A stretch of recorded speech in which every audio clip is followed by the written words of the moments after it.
Хипокалцермија или млечна треска кај говедата е заболување што се манифестира со недостаток на калциум, а особено е застапена кај високомлечните видови на говеда. Неквалитетната исхрана е главна причина за нарушено здравје кај крупната стока.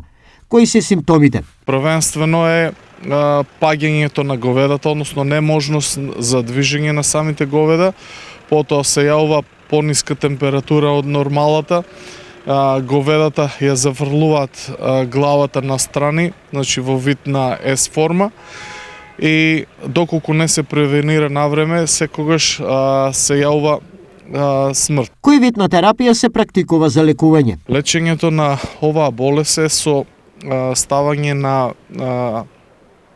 една терапија, односно раствори со помош на калциум, потоа инфузии, давање на витамин D, а исто така се дава и кофеин. Ветеринарите се едногласни во едно. Доколку сточарите ги воочат веќе спомнатите симптоми кај говедата, веднаш да повикаат ветеринар, бидејќи секое одлагање не е во корист на здравието и животот на животното.